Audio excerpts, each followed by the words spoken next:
I'm working on a project right now that involves joining some boards together and putting these panels together of hardwood. These are about 3/4 inches after I got them planed down, and I'm going to show you the box joint jig that I'm going to use to put these together.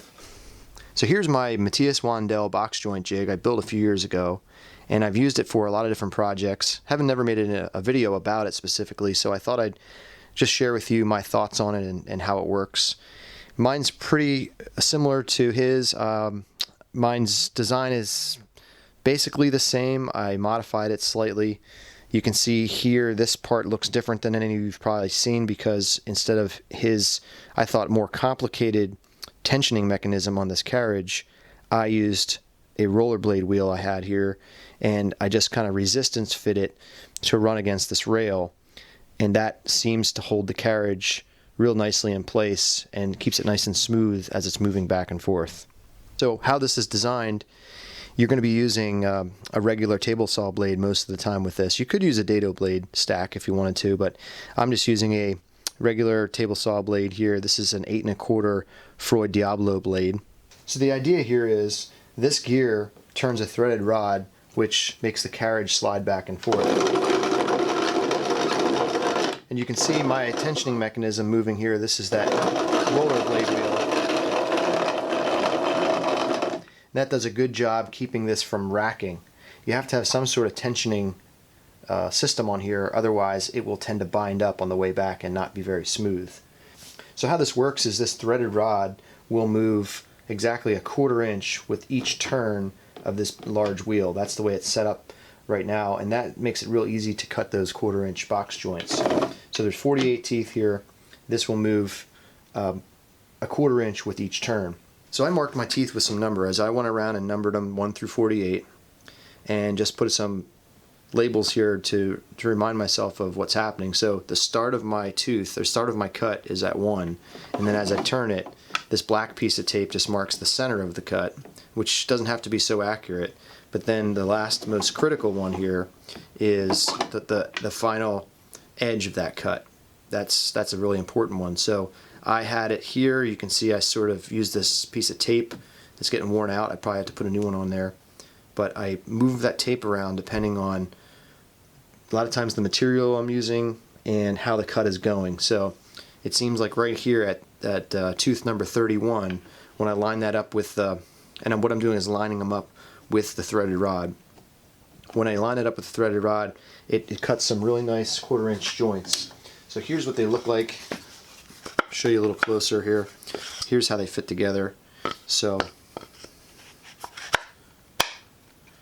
and there's not a lot of space there, yet it's pretty tight. Now one thing you'll notice here is at the bottom of my teeth, the bottom of those cutouts, since I don't have that flat tooth blade, you're going to see the shape of the teeth leaves, let's see if you can see this, the shape of the teeth will leave a little bit of grooves at the bottom there. This is again just a test piece, but you can see that it's not completely flat on the bottom. If you want to get perfect flat bottom, you'd have to get a special blade for that has a flat tooth on it. So I have my two pieces in here. So next thing you need is you're going to need a backer board that's going to go behind your nice panel so you don't have any chip out as that blade comes through. This will protect from that. And I'm just using an old piece of a drawer that I scrounged from the side of the road, and I'll use this material as a backing piece.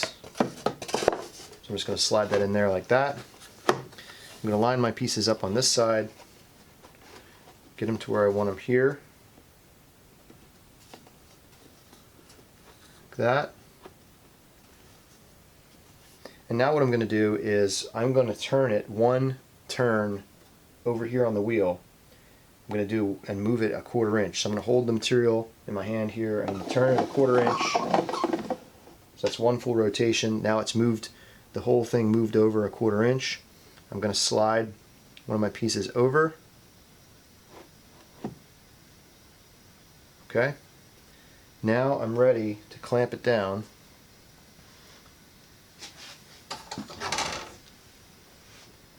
I'm going to clamp it down here.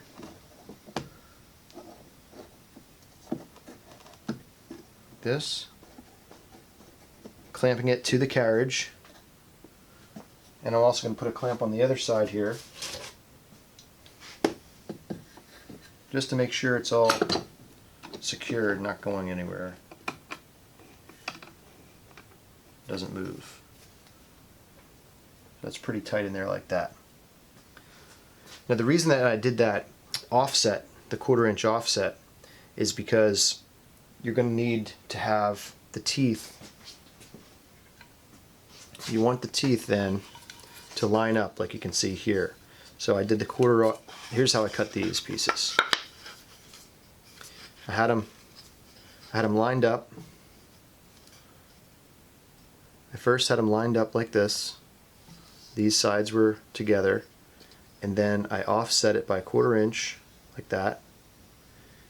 And that way, you start with one tooth not being cut on the outside. This tooth isn't cut, and then the rest line up. So then when you pull it off, then you move it back like this, and when I put it together, you should have something where it's very, very flush here.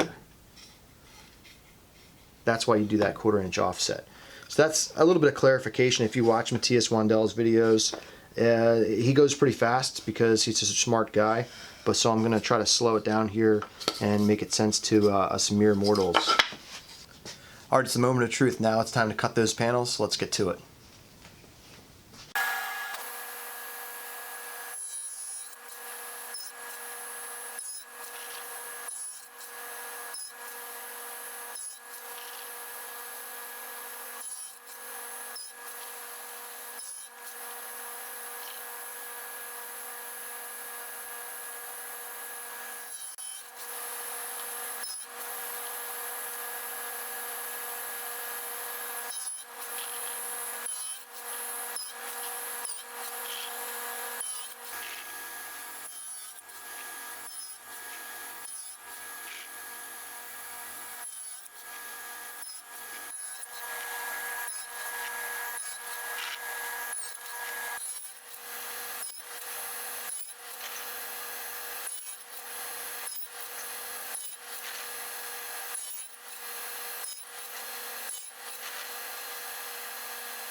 Okay, we're going to take these out of here and see how they line up.